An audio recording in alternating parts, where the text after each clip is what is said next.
Good day, everyone. We, of course, glad you guys can join us here for another Talk It Over. Today we have Leanne and John with me. Should create a good conversation for us today. Yeah. Should be a lot of fun. Of course, we are continuing in our series, Who Do You Think You Are? Yep. This week we had, I forget his name. Chris? No. Tim Doremus. I always forget his last name. Bit of a guest speaker, a campus pastor at a different location, but excellent speaker nonetheless. So before we get into that though, how have your weeks been? How have things been going? Anything new, exciting happening? Or fairly bland like vanilla pudding? Vanilla pudding is probably pretty bland. Yeah. Greek yogurt. Ooh. Oh man, sorry, side note, I gave our son Greek yogurt yesterday. I asked him, I do you like Greek yogurt? Yeah, that's fine. Okay, I'll give you some strawberries. And he's like, what kind of ice cream is this? It's warm and really runny. It's not ice cream, dude. It's Greek yogurt. He was very disappointed. He had a very scowling look on his face of, what did you give me? You said Greek yogurt, all he heard was vanilla ice cream. I guess. Anyway, sorry. My week was good. It was funny. Emmett ended up with strep closer to the end of the week. Thankfully, he's on antibiotics, got to it real quick, and so he's feeling a lot better and no longer contagious. Yeah. So he can get back to school and I can get back to my sanity, because trying to work and entertain an 8-year-old while you're working is... a bit challenging. Yeah, and strep doesn't really, per se, affect the energy so much. So it's more so like, I can't swallow, eat properly, but you could have random bursts of energy, so. Yeah, he was fairly fevered with it, and so he wasn't feeling that adventurous. Yeah. The one afternoon, he was absolutely determined to, there's this massive dirt pile behind our house, and so he's determined to climb the dirt pile. I'm like, buddy, if you feel up to it, you go for it, knowing he wasn't going to go very far. Yeah. So he got out there, and he kind of looked at that hill, I don't know, kind of walked around a little while, and...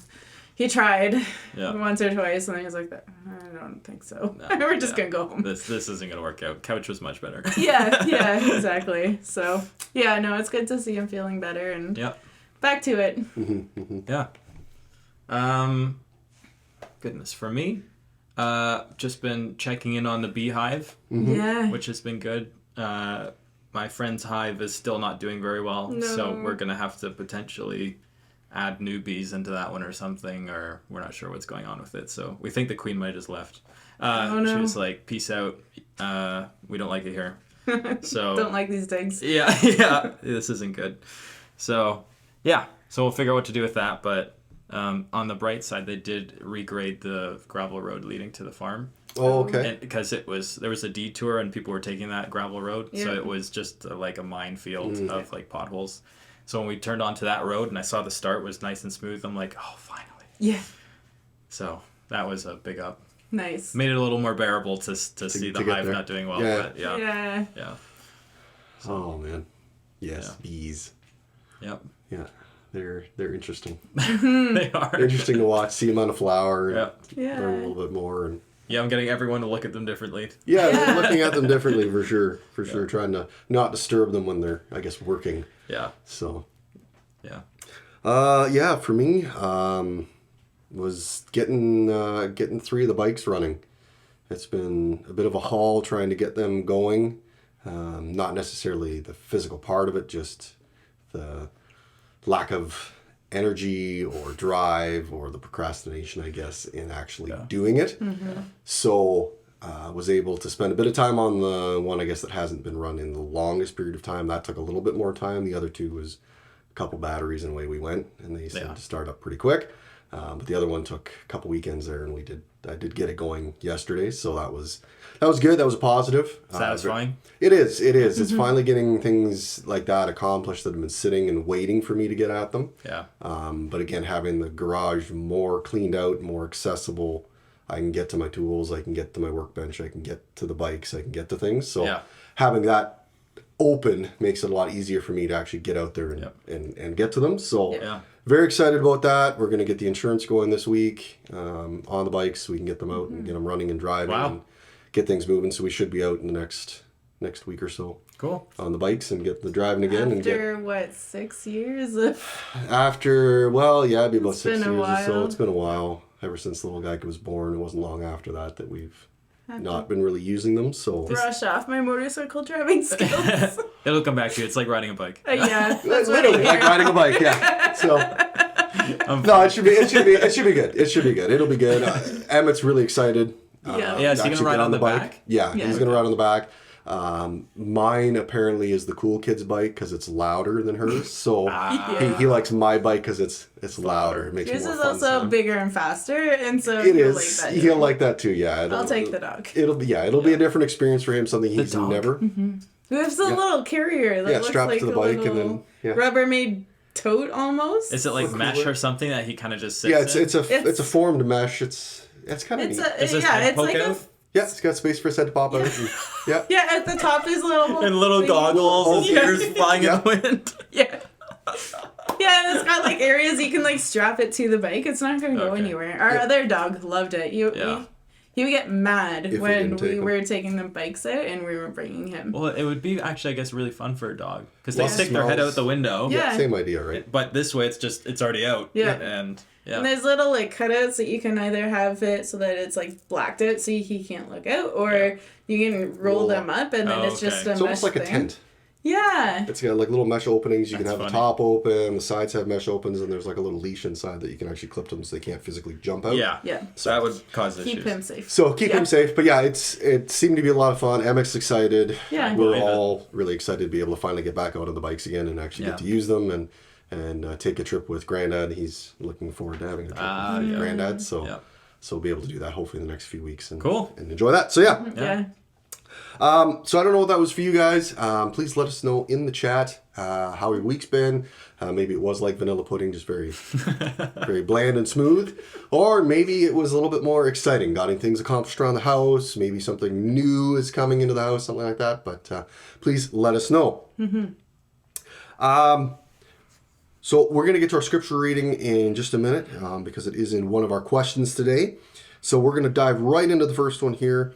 As he was talking about, when you don't feel, when what you do doesn't feel good enough is what our message title is for today. And so with that idea, what did you want to be when you were growing up? Was it something you wanted to be? Yeah, because he talked a bit about that in the message, right? He did about, you asked the kid and the kid wanted to be, his son wanted to be an entomologist.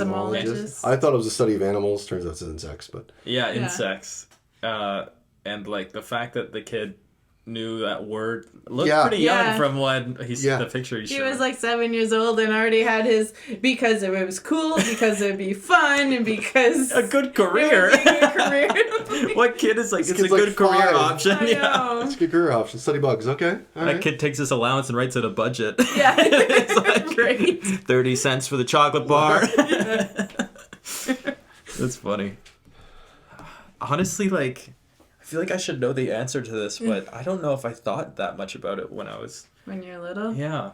I don't know why. I think a lot of little kids, young kids are like, firefighter, a police officer, a race car driver, or something. I think that's a fairly common one for most young kids. Entomologists definitely not. But at that 4, 5, 6 years old, it's usually, I want to be something, exciting. Or I want to do what mom and dad do. Yeah. Well, Emmett's turned into that now. Right? He's been saying he wants to do what I do and work on cars. And I want to be a mechanic because my dad's a mechanic. I'm like, are you sure? Yeah. Have you seen what happened to my knee? There's a plethora of opportunities out there for you. Are you sure this is what you want to do? Yeah, this is what I want to do. Okay. It's funny how that works. Making some prayers there. Find a different career path. Help him. Dear Lord. Dear Lord, help him find a different career path. Usually something that he wants, not because that's what I do. I don't want him to want it because that's what I do. I want him to want something that he wants to do, I guess. But as he gets older, he's plenty of time to change. He does. But anyway. Yeah. Oh man, I feel like the only thing I remember, maybe I don't even know if it was middle school. I loved like in Minecraft building like houses and designing that stuff. So like naturally, I just thought in like middle school, like, oh, I want to be in architecture. Okay. And then I went and visited. My mom took me to visit. She had a friend who, I think whose dad or someone actually was an engineer and architect. Yep. We went and did like a shadowing and like watched, and it was the most boring day of my life. I wanted to die. I was man. I'm like there, and like they've just got the typical kind of office, like little office setup. You've got your desk full of just stacks of sheets of just design papers and all this other stuff, and you know they've got the drawing or the plans laid out. He even took me to I think a work site to go and look, and he's like, these are the things, and we just walked around and just like you always look at things and see if it looks about right to the plans, and I'm thinking this is so boring. So that was a really enlightening trip, which I'm really thankful for, because engineering is not something that is straightforward to get into. So I would have had to invest tons of time into school just to get there and be like, this isn't what I wanted to do. So yeah, I'm thankful there was a course correction, but it starts with little things, right? Like in Minecraft, I like building. So how do I build in real life? And then it's not quite the same in Minecraft, but you can't just click and copy and paste. In real life. It's not like chop, chop, chop. Ooh, look at all this wood. Yeah. Look, I made a roof. Just you start building the house from the roof first or something. It's like you can't do that here. No, can't do that. No. So. Man. Up. That's a good one. Yeah. I think for me, I've always wanted to be. I don't know actually, but like teach. I always wanted to be, but I don't know actually. What? I know, right? What is that answer? Well, I think because I changed my mind so often. Oh, okay. I wanted to be a teacher. I wanted to be a nurse. I wanted to be a graphic designer. I wanted to be... Wow. Yeah, very different aspects there. I wanted to be in ministry. I wanted to be... I don't know, running an orphanage at one point. Wow. I was gonna say you're kind of doing a bunch of those if you think not about running it. an orphanage, but yeah. Well, like I am a nurse. You're kind of a nurse. Well, You're a nurse now. Nurse to my son. Yeah. The graphic designing you do a lot of. For his church. In ministry. So those two kind of went hand in hand, which is I nice. think you just listed all the things you kind of end up doing now, which is kind of funny. Little bits of all. Well, it's a part of being a parent. Like, you have to have all of these hats that you have to be able to wear. And so maybe I just wanted to be a mom and I didn't even realize. Like, didn't realize that if you, like, expand that, it's, like, a million different things. Oh, wait, what? Yeah. The hat you're wearing is, like, in the finance department. I know. I don't think that was on your list. I don't think that was on your list of things. Vocationally, I work in the finance department as an analyst, and that was never on my list. No. Yeah. No, I don't think so. But it's where God has me, and it's an amazing way to provide for a family and do what I need to do. Yeah. Yeah. So. Well, yeah. I think it's crazy how that works. Yeah. Yeah. Yeah. For me, it would have been, like grade 7, 8, I think, when it started. I was going to be a marine biologist. I remember. I think I you mentioning this. I was going to go work with the whales and the dolphins. Yeah. And I was going to either live in BC or Florida and have a whole, like, scientific department and such and all this. It still sounds pretty cool, honestly. It doesn't sound bad. It sounds to this pretty day, good. like, that sounds cool. I guess the realization changed when I got to high school and then started investigating, like, course directions and what I'm going to need for that.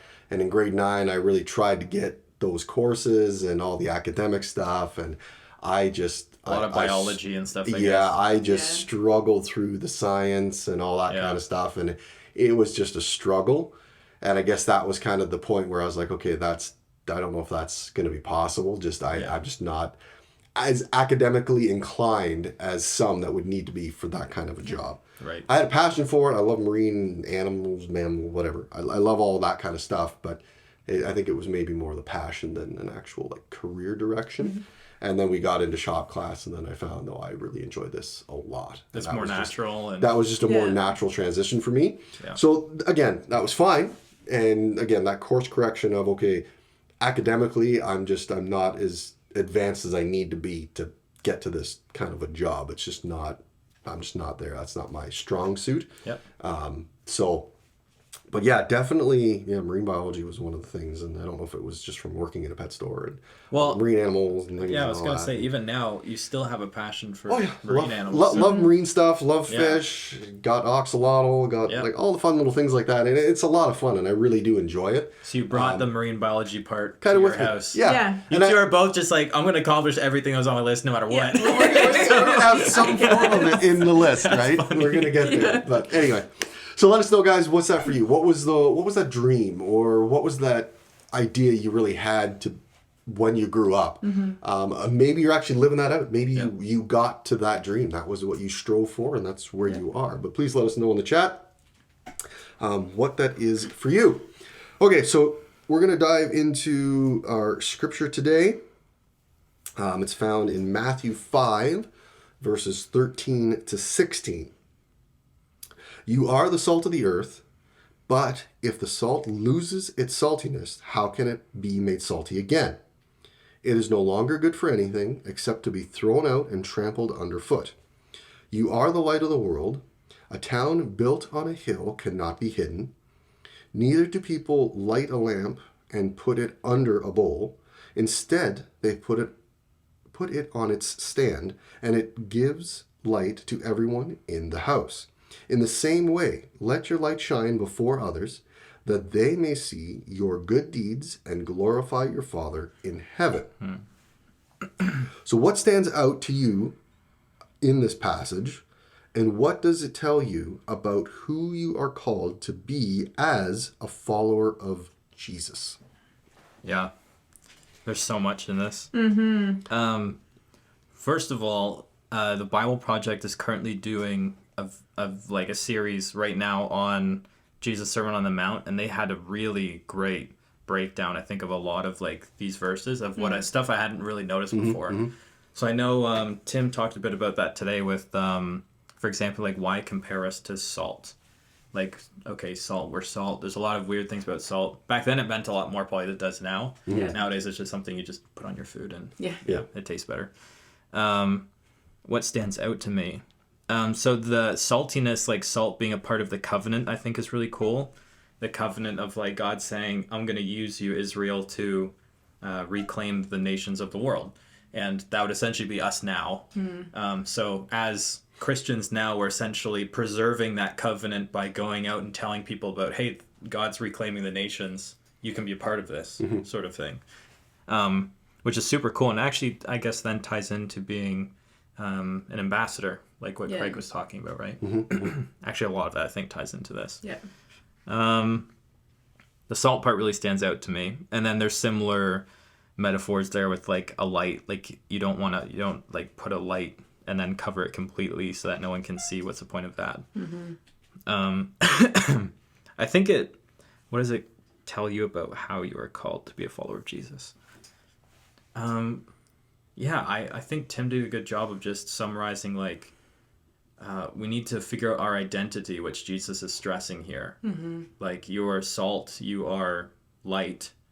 Like, you just inherit, like, attributes of those things by just being in places.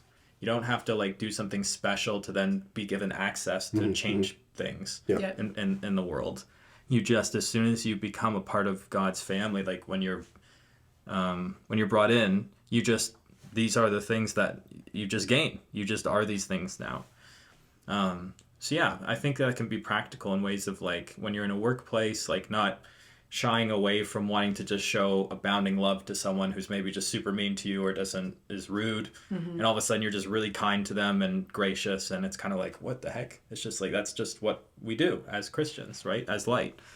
I think it's just really, it can be a bit confusing if you don't really know the metaphors per se at first. But after having it all broken down, it's just really powerful to just remember something so simple like light or salt and be reminded of like your whole life purpose and meaning. Yeah. So, I think it's really cool. You can use it as like a roadmap maybe.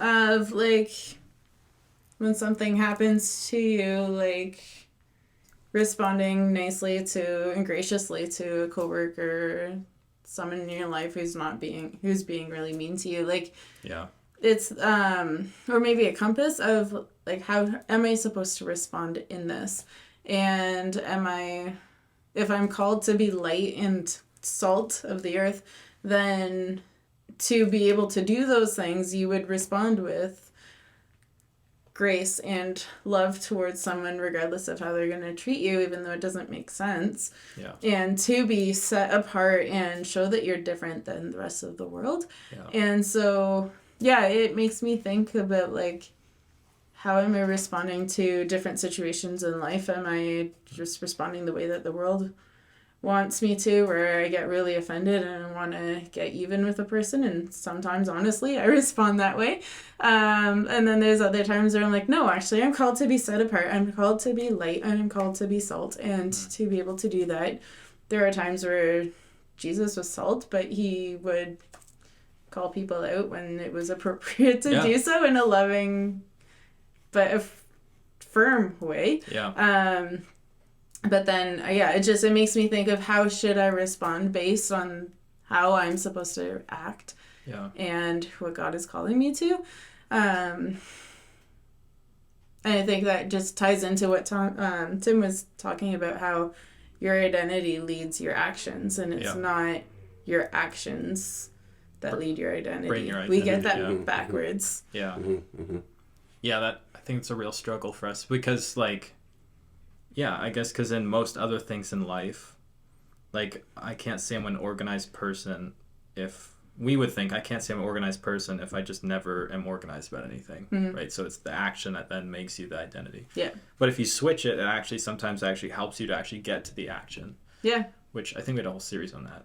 I can't remember what it was called. It's almost a pre-decide sort type of thing where, you're pre-deciding I'm going to be a nice person. So someone wrongs you. How would a nice person respond? Okay, I'm going to respond that way. Yeah. Yeah. Mm-hmm.